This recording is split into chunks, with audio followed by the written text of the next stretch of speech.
જે પાઠ છે એ કદાચ તમે જાણી ગયા છો કે સરકારે જે નિયમ પ્રમાણે એકમ કસોટી લેવાના છે. એકમ કસોટીની અંદર આપણે પહેલો અને કયો પાઠ છે તેની અંદર છઠ્ઠો પેશિયો વાળો પાઠ છે.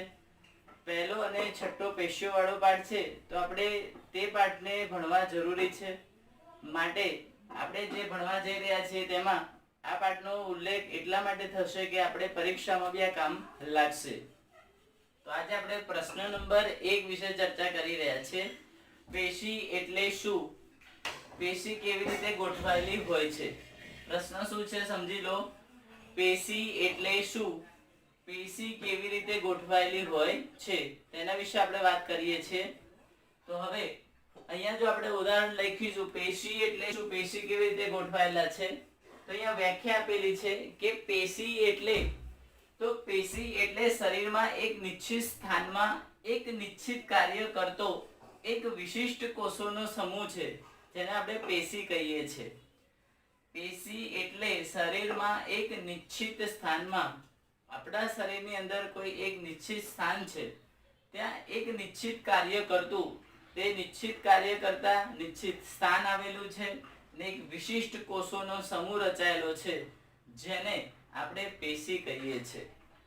ફરીથી રિપીટ કરું છું, ધ્યાનથી સમજજો કે આપણે કયા શબ્દ ઉપર ભાર મૂકવાનો છે. પેશી એટલે શરીરમાં એક નિશ્ચિત સ્થાનમાં એક નિશ્ચિત કાર્ય કરતો એક વિશિષ્ટ કોષોનો જે સમૂહ છે તેને આપણે શું કહીએ છીએ? પેશી કહીએ છીએ. તો વ્યાખ્યા યાદ રહેશે. બહુ જ સહેલો વ્યાખ્યા છે, ખાલી સ્થાન અને નિશ્ચિત કાર્ય યાદ રહેશે ને કોષોનો સમૂહ એટલે આપણું પેશીની વ્યાખ્યા તૈયાર થઈ જશે. હવે સવાલ છે પેશી કેવી રીતે ગોઠવાયેલી હોય છે. પેશી કેવી રીતે ગોઠવાયેલી છે તેના વિશે ચર્ચા કરીએ. તો પેશી વધારે કાર્યક્ષમતાથી કાર્ય કરવા માટે એક વિશિષ્ટ ક્રમમાં વ્યવસ્થિત રીતે ગોઠવાયેલી હોય છે. પેશી વધારે કાર્યક્ષમતાથી કાર્ય કરવા માટે વિશિષ્ટ ક્રમમાં, આ જો અહીંયા ધ્યાન રાખજો શેની વાત કરી છે? વિશિષ્ટ ક્રમમાં વ્યવસ્થિત રીતે ગોઠવાયેલી હોય છે. દાખલા તરીકે રુધિર, અન્નવાહક, સ્નાયુ વગેરે એ આપણી પેશીઓ છે જે આપણા શરીરમાં આવેલી હોય છે.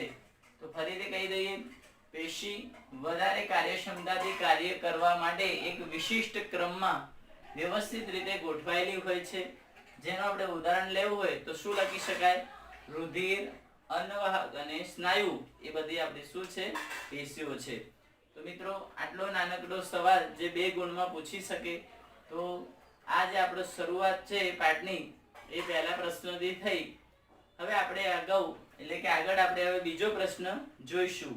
ઓકે, ત્યાં સુધી બોર્ડ ઉપર જે લખ્યું છે એકવાર લખી અને વાંચી લો.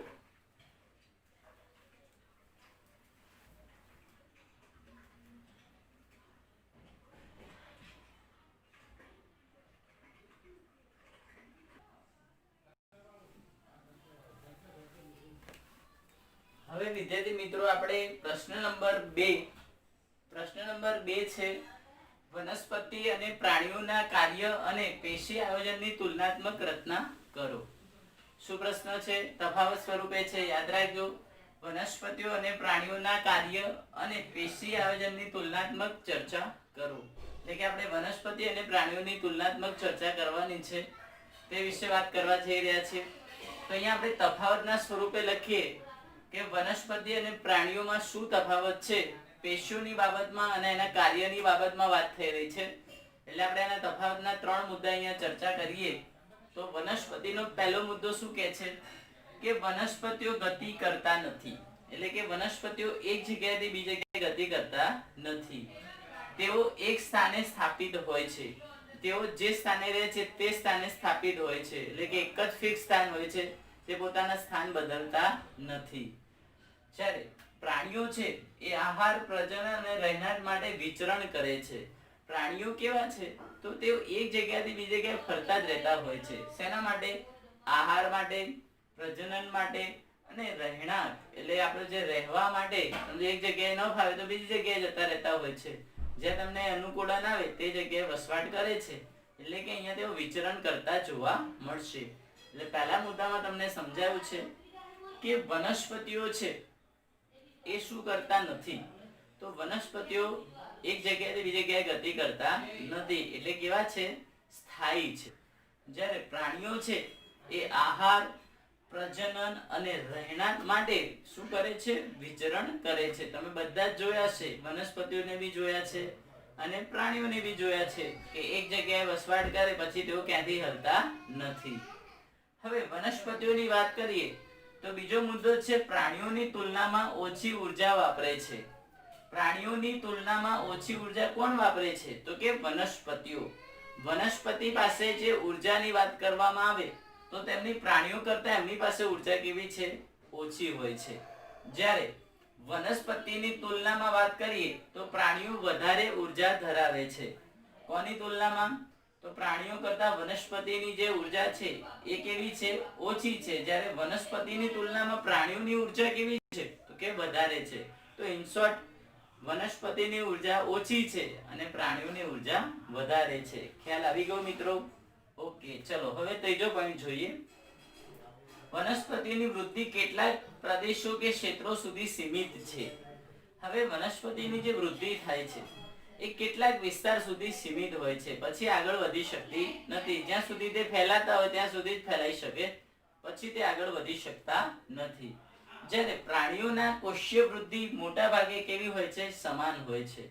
પ્રાણીઓની જે વૃદ્ધિ થતી હોય એ કોષોવાળી જે વૃદ્ધિ હોય છે અને મોટા ભાગની કોષીય વૃદ્ધિ કેવી જોવા મળતી હોય છે? તો કે સમાન જોવા મળતી હોય છે.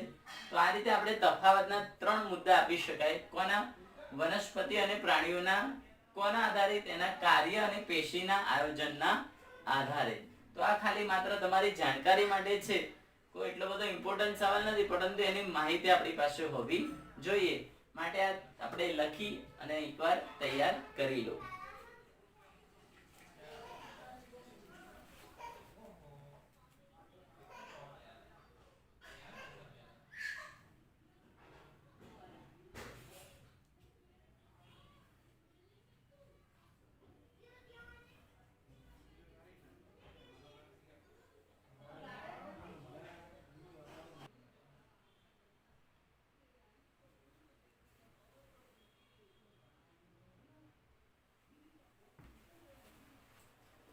હવે વિદ્યાર્થી મિત્રો આપણે પ્રશ્ન નંબર 3, જે આપણે ખૂબ જ ઇમ્પોર્ટન્ટ સવાલ કહી શકાય, મોસ્ટ ઇમ્પોર્ટન્ટ સવાલ છે.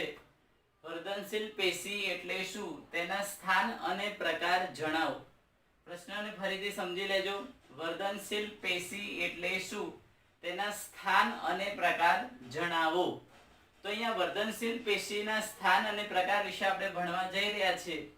તો આપણે પહેલા તો વર્ધનશીલ પેશી એટલે શું એનું મહત્વ પછી સમજીએ. પહેલા એની વ્યાખ્યાને સમજવાનો પ્રયત્ન કરીશું. તો જે પેશીના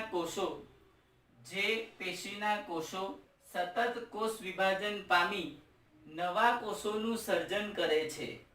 જે પેશીના કોષો સતત કોષ વિભાજન પામી નવા કોષોનું સર્જન કરે છે તે પેશીને વર્ધનશીલ પેશી કહે છે. ફરીથી રિપીટ કરું છું મિત્રો. જે પેશીના કોષો સતત કોષ વિભાજન પામી નવા કોષોનું સર્જન કરે છે તે પેશીના કોષોને શું કહેવાય છે? વર્ધનશીલ પેશી કહે છે. આટલી સહેલી વ્યાખ્યા છે, યાદ રહેશે? ઓકે, ચલો આગળ વધીએ. હવે વ્યાખ્યા પછી મિત્રો એના સ્થાનના આધારે વર્ધનશીલ પેશીના પ્રકારો જણાવવાના છે, કારણ કે આપણા પ્રશ્નમાં જ છે. સ્થાનના આધારે તેના પ્રકાર જણાવો. તો સ્થાનના આધારે આપણે એના પ્રકારો જ્યારે ભણવાના છે ત્યારે અહીંયા આપણે જોઈએ કે સ્થાનના આધારે પેશીના કેટલા પ્રકાર છે? તો અહીંયા 3 પ્રકાર પાડ્યા છે. અગ્રસ્ત વર્ધનશીલ પેશી, આંતરવિષ્ટ વર્ધનશીલ પેશી અને ત્રીજી છે પાર્શ્વીય વર્ધનશીલ પેશી. ફરીથી કહી દઉં. અગ્રસ્ત વર્ધનશીલ પેશી, આંતરવિષ્ટ વર્ધનશીલ પેશી અને પાર્શ્વીય વર્ધનશીલ પેશી. અગ્રસ્ત એટલે આગળ આવેલી, પાર્શ્વીય એટલે પાછળ આવેલી. અગ્રસ્ત એટલે આગળ, પાર્શ્વીય એટલે પાછળ, અને બંનેની જે વચ્ચે આવેલી હોય એને શું કહેવાય છે? આંતરવિષ્ટ. તો આ રીતે એની ગોઠવણી કરી શકાય. ધ્યાન રાખજો, આપણે વનસ્પતિની વાત કરી રહ્યા છે. આ પેશી વનસ્પતિની અંદર છે. તો હવે વનસ્પતિના 3 ભાગમાં જ્યારે આપણે એના સ્થાનના આધારે પાડ્યા હોય ત્યારે પહેલાનું સ્થાન છે અગ્રસ્ત વર્ધનશીલ પેશી. કઈ પેશી? અગ્રસ્ત વર્ધનશીલ પેશી. તો શું કે છે? તો ક્યાં આવેલા છે? એના સ્થાન ક્યાં છે? તો પહેલા જે મુદ્દા છે એ સ્થાનના હશે.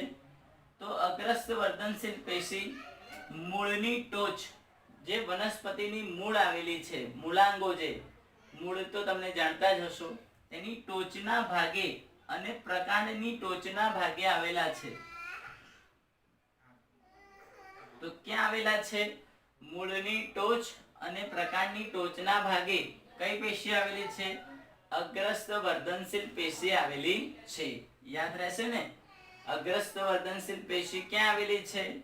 તો મૂળની ટોચના ભાગે અને પ્રકાંડની ટોચના ભાગે આવેલી છે. હવે આ હતું એનું સ્થાન. શું કહી શકાય? એનું સ્થાન. હવે એનું કાર્ય શું છે? તો તે નવા કોષોના સર્જન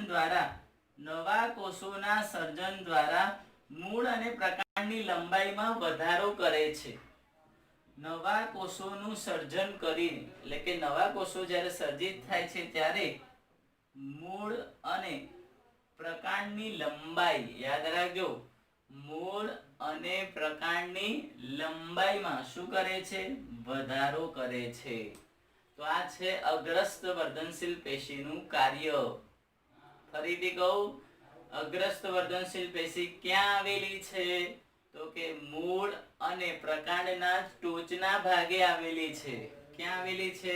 મૂળ અને પ્રકાંડના ટોચના ભાગે.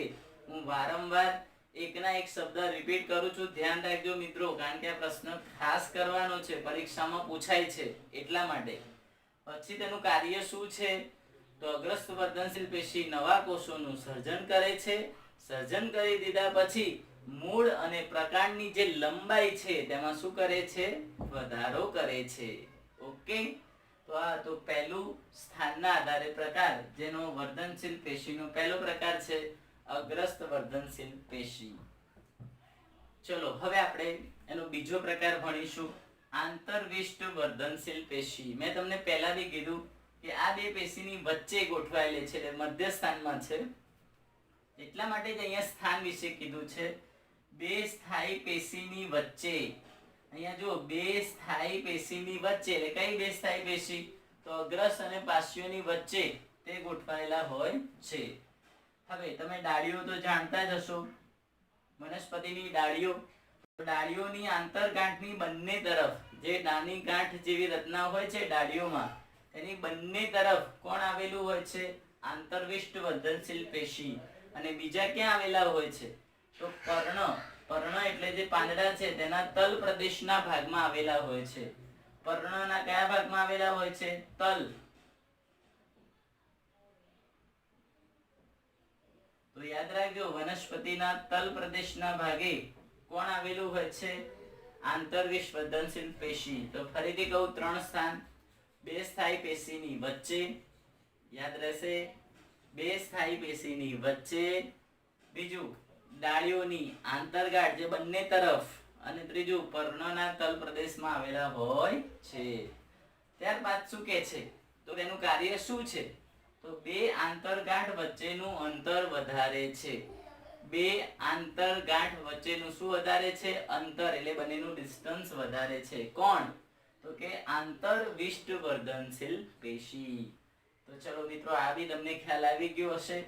તેનું કાર્ય અને સ્થાન જોઈ ગયા છે. ત્રણ સ્થાન છે અને કાર્ય છે આંતરગાંઠ વચ્ચેનું અંતર વધારવું. હવે લાસ્ટ આવે છે પાર્શ્વીય વર્ધનશીલ પેશી. પાર્શ્વીય વર્ધનશીલ પેશીની જો ચર્ચા કરીએ, તેનું સ્થાન ક્યાં છે? તો દ્વિદળી વનસ્પતિના અંગોમાં. દ્વિદળી એટલે બે દળ ધરાવતી, બે પડ ધરાવતી વનસ્પતિ, એના કોઈ પણ બે અંગો આવેલા હોય. વનસ્પતિના મુખ્ય ત્રણ અંગો છે, મૂળ, પ્રકાંડ, પર્ણ, રાઈટ.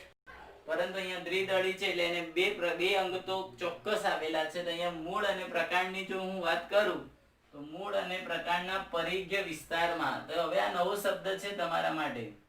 કયો વિસ્તાર છે? પરિઘ્ય. પરિઘ એટલે પહોળાઈ વાળો વિસ્તાર. એનો જે આજુબાજુનો પહોળો વિસ્તાર છે એને શું કહેવાય છે? પરિઘ્ય વિસ્તાર. તો દ્વિદળી વનસ્પતિના મૂળ અને પ્રકાંડના પરિઘ્ય વિસ્તારમાં કોણ આવેલું હોય છે? તો તો કે પાર્શ્વીય વર્ધનશીલ પેશી આવેલી હોય છે.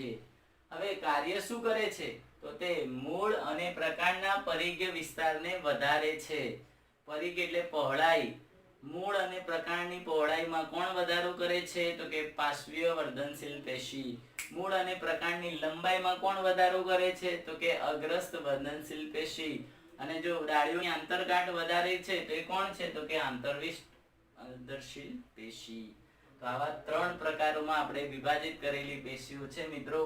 તો આ 3 પ્રકાર પછી હવે આખી જે ચર્ચા કરી છે આપણે બોર્ડમાં એ તમારે વ્યવસ્થિત તૈયાર કરવી જ પડશે. તમારી જોડે કોઈ બીજો ઓપ્શન છે નહીં, કારણ કે આ જ મહિને આપણે જો પૂરક પરીક્ષા લેવાય સરકાર તરફથી તો આ પ્રશ્નો એમાં હોઈ શકે છે. કારણ કે બોર્ડમાં હવે પેપર બી આપણે ઓનલાઈન જ આવી જવાના છે, એટલે આપણને બી ખ્યાલ હોતો નથી કે કયા પ્રશ્ન પૂછાશે. તો પ્રશ્નો આપણે તૈયાર કરવા જ પડશે. તો ફરીથી એકવાર ચર્ચા કરી લઈએ શોર્ટમાં. તો જે પેશીના કોષો સતત કોષ વિભાજન પામી નવા કોષોનું સર્જન કરે છે તેને આપણે વર્ધનશીલ પેશી કહીએ છીએ. વર્ધનશીલ પેશીના 3 પ્રકાર છે: અગ્રસ્ત વર્ધનશીલ પેશી, આંતરવિષ્ટ વર્ધનશીલ પેશી અને પાર્શ્વીય વર્ધનશીલ પેશી. અગ્રસ્ત વર્ધનશીલ પેશી અને પાર્શ્વીય વર્ધનશીલ પેશી બંનેને તફાવતની જેમ યાદ રખાય. આ ક્યાં છે? તો કે મૂળ અને પ્રકાંડના ટોચના ભાગે આવેલા હોય છે. ક્યાં છે? મૂળ અને પ્રકાંડના ટોચના ભાગે આવેલા હોય છે. આ લોકો પણ મૂળ અને પ્રકાંડના પરિઘ વિસ્તારમાં આવેલા હોય છે. આ મૂળ અને પ્રકાંડની લંબાઈમાં વધારો કરે છે અને આ મૂળ અને પ્રકાંડની પરિઘ વિસ્તારમાં વધારો કરે છે, એટલે પહોળાઈમાં વધારો કરશે. ખાલી આ થોડી અલગ છે, એટલે આને યાદ રાખવાનું છે અલગથી કે 2 સ્થાયી પેશીની વચ્ચે આવેલી છે. 2 આંતરગાંઠોની વચ્ચે, એની સ્થાન છે ડાળીઓની આંતરગાંઠ વચ્ચે હોય છે અને પર્ણના તલ પ્રદેશમાં આવેલા હોય છે. કાર્ય શું કરે છે? તો 2 આંતરગાંઠ વચ્ચેનું અંતર વધારે છે. તો મિત્રો આ હતો આજનો ખૂબ જ ઇમ્પોર્ટન્ટ સવાલ. આપણે નેક્સ્ટ ટોપિક વિશે હમણાં ચર્ચા કરીએ. ત્યાં સુધી બોર્ડ ઉપર લખી અને તૈયાર કરી લો.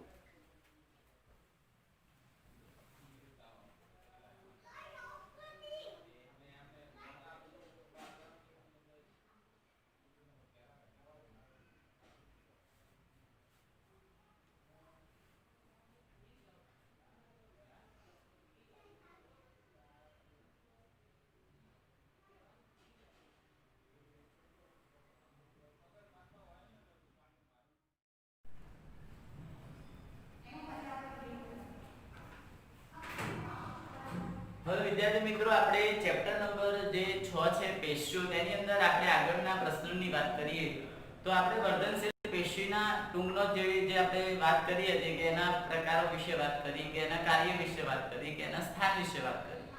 હવે વર્ધનશીલ પેશીના જે લક્ષણો છે તેના વિશે આપણે ચર્ચા કરવાની છે કે વર્ધનશીલ પેશીના લક્ષણો કયા હોઈ શકે.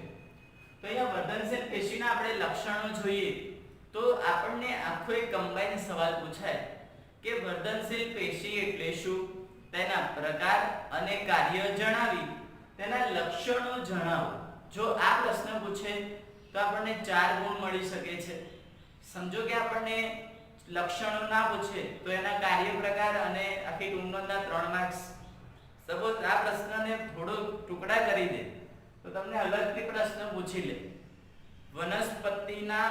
વર્ધનશીલ પેશીના લક્ષણો જણાવો. તો અહીંયા જે આપણે 4 લક્ષણો છે તેના વિશે ચર્ચા કરીશું. તો વર્ધનશીલ પેશીના કયા કયા લક્ષણો છે જોઈએ આજે. હવે મિત્રો પહેલું જે લક્ષણ છે તે જોઈ શકાય છે કે આ જે કોષો છે ખૂબ જ સક્રિય હોય છે. વર્ધનશીલ પેશીના કોષો ખૂબ જ સક્રિય હોય છે, એટલે એકદમ એક્ટિવ જોવા મળે છે. કોષો સ્પષ્ટ કોષ કેન્દ્ર અને વધારે ઘટ કોષ રસ ધરાવે છે, એટલે કે તેની અંદર સ્પષ્ટ કોષ કેન્દ્ર આવેલું હોય છે અને ઘટ કોષ રસ આવેલો હોય છે. જે કેન્દ્રની અંદર જે ટપકા જેવી રચના હોય છે એને કોષ કેન્દ્ર કહેવાય છે અને આજુબાજુ ડોટ ડોટ હોય એને કોષ રસ કહીશું. તો આવી એક રચના અહીંયા જોવા મળશે. કોષો સેલ્યુલોઝ યુક્ત પાતળી કોષ દિવાલ ધરાવે છે. એમના જે કોષો છે તે સેલ્યુલોઝ વાળી પાતળી કોષ દિવાલ ધરાવતા જોવા મળ્યા છે. કોષો રસધાની ધરાવતા નથી, કોષોમાં રસધાની આવેલી હોતી નથી. તો શું આવેલું છે અને શું આવેલું નથી તે આપણે ખાસ યાદ રાખવાનું. હવે એની દિવાલ શેની બનેલી છે? તો યાદ રાખવાનું કે તેમની દિવાલ સેલ્યુલોઝની બનેલી છે. શું આવેલું છે? સ્પષ્ટ કોષ કેન્દ્ર આવેલું છે અને ઘટ કોષરસ આવેલું છે. અને તેઓ કેવા છે?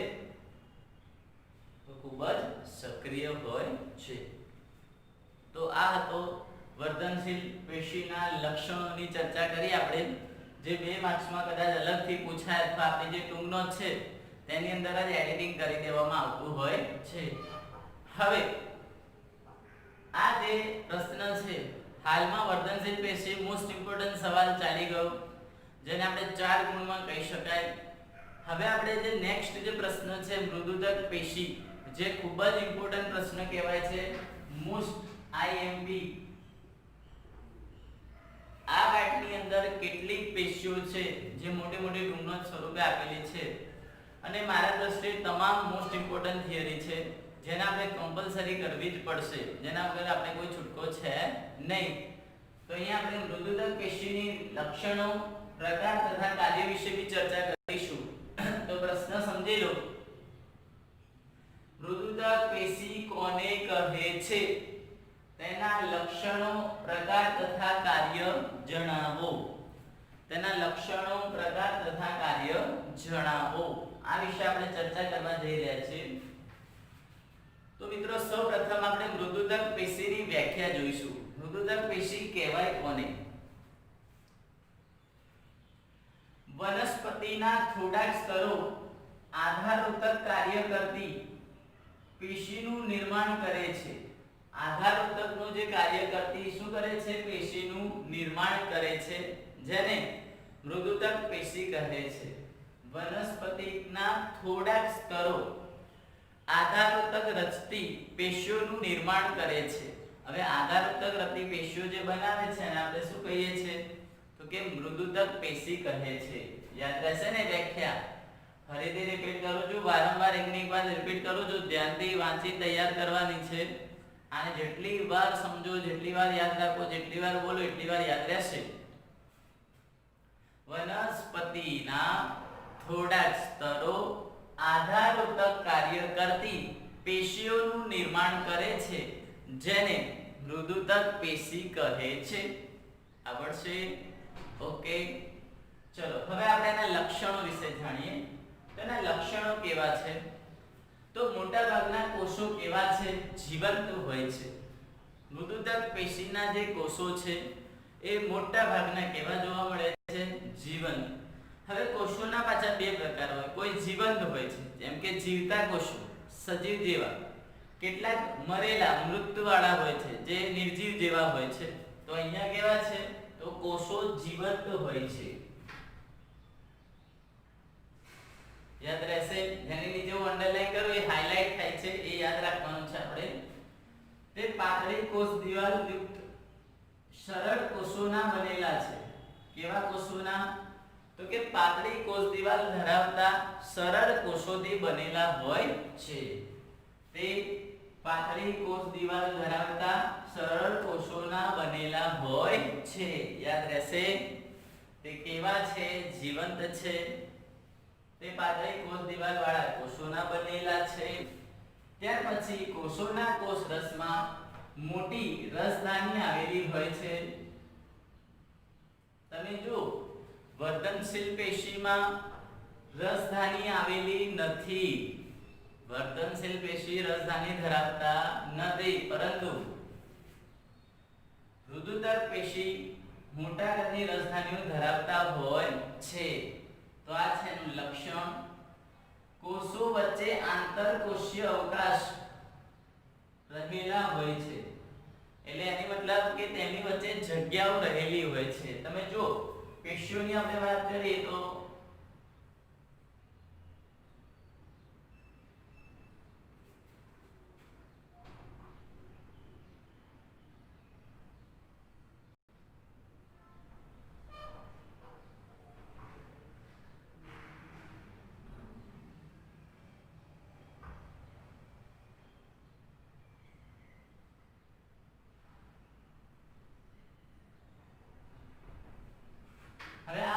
તમારે સમજૂતી માટે છે આંતરકોષીય અવકાશ કોને કહેવાય. તો મિત્રો આ જે જગ્યા દેખાય છે તમને, આ જે જગ્યા છે એને આંતરકોષીય અવકાશ કહે છે. એટલે કે આ જે જગ્યાઓ પડી છે, થોડી થોડી જે જગ્યા દેખાય છે, આને શું કહેવાય છે? આંતરકોષીય અવકાશ. તેના લક્ષણો વિશે ફરીથી કહી દઉં. મોટા ભાગના કોષો જીવંત હોય છે, તે પાતળી કોષ દિવાલ ધરાવે છે અને સરળ કોષોના બનેલા હોય છે. કોષોના કોષરસમાં મોટી રસધાની આવેલી હોય છે. કોષો વચ્ચે આંતરકોષીય અવકાશ રહેલો હોય છે. અને આંતરકોષીય અવકાશ કેવા હોય છે? તમને અહીંયા એક સમજૂતી માટે આકૃતિ આપેલી છે. આ દોરવાની જરૂર નથી, ખાલી સમજૂતી માટે છે. હવે તેના પ્રકાર વિશે થોડીક ચર્ચા કરીએ. પ્રકાર શું કે છે? તો હરિતકણ યુક્ત જે હરિતકણ ધરાવતા તેને હરિતકણોત્તક કહે છે. હરિત દ્રવ્ય ધરાવતા હરિતકણને આપણે શું કહીએ છીએ? હરિતકણોત્તક કહે છે. તે પ્રકાશ સંશ્લેષણનું કાર્ય કરે છે. હરિત દ્રવ્ય યુક્ત હરિતકણ ધરાવતા હોય છે, એટલે કે તેમની જે વનસ્પતિઓ છે તેમના કોષોની અંદર હરિતકણ આવેલા હોય છે, એટલે આપણે એને હરિતકણોત્તક રચે છે એમ કહીએ છીએ. આથી તે હરિતકણનું કામ શું છે? તો તમે બધા જાણો છો કે તે પ્રકાશ સંશ્લેષણનું કાર્ય કરે છે. ત્યાર પછી બીજું કહે છે ખૂબ જ હવા કોટરો ધરાવતી મૃદુતક પેશી આવેલી હોય છે. હવા કોટરો એટલે જે ફુગ્ગા જેવી રચના ધરાવતા બલૂન જે આવે ને એવી રચના ધરાવતા મૃદુતક પેશીઓ આવેલી હોય છે, જેના લીધે આપણે એને વાયુતક પેશી કહીએ છીએ. ફુગ્ગા જેવી રચના હોય વાયુઓ જેવી, એટલે આપણે એને શું નામ આપ્યું છે? વાયુતક પેશી. તે કામ શું કરે છે? તો તે જલીય વનસ્પતિને તારક ક્ષમતા બક્ષે છે. હવે આ લાઈન ના સમજાવ તો સમજી લો. જલીય વનસ્પતિને તારક ક્ષમતા બક્ષે છે એનો મતલબ શું થાય?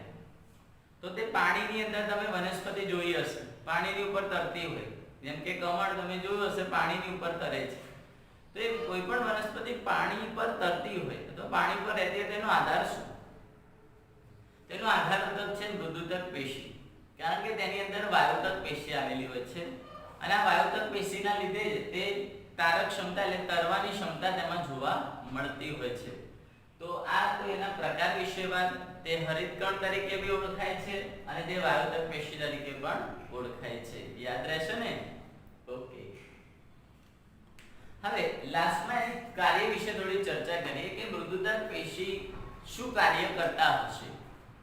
તો તે કાર્યની વાત કરીએ તો પહેલું જે કાર્ય શું છે? તો તે ખોરાકનો સંગ્રહ અને ઉત્પાદનનું કાર્ય કરે છે. શું કામ કરે છે? ખોરાકનો સંગ્રહ અને ઉત્પાદનનું કાર્ય કરે છે. શું કરે છે? ખોરાકનો સંગ્રહ અને ઉત્પાદન. તે અન્ય પેશી વચ્ચે પૂરણ પેશી તરીકે કાર્ય કરે છે. એક પેશી બીજા પેશી વચ્ચે રહી પૂરણ એટલે જોડવાનું કાર્ય કરે છે. તે પોષક દ્રવ્ય અને પાણીનો સંગ્રહ કરે છે.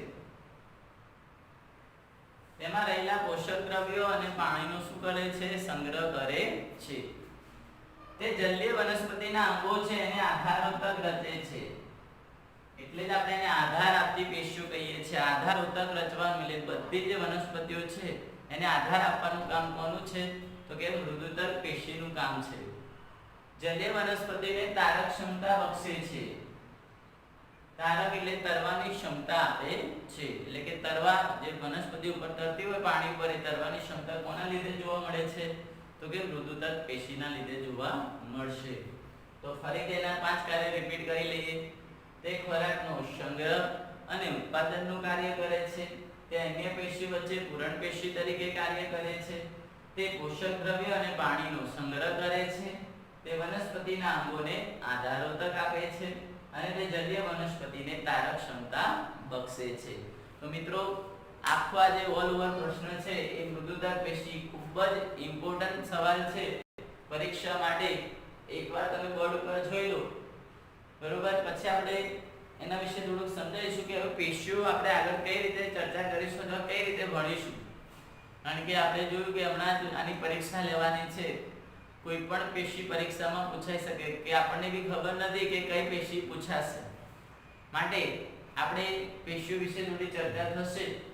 તો એકવાર અહીંયા નજર માર્યો તો મારી લો.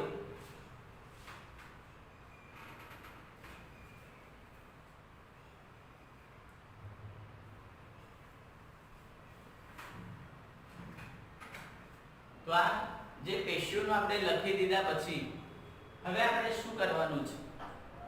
તો હવે આપણે સ્પષ્ટ વાત છે કે હવે આપણે આવનારી જે પેશીઓ છે એના વિશે થોડીક ચર્ચા કરીશું.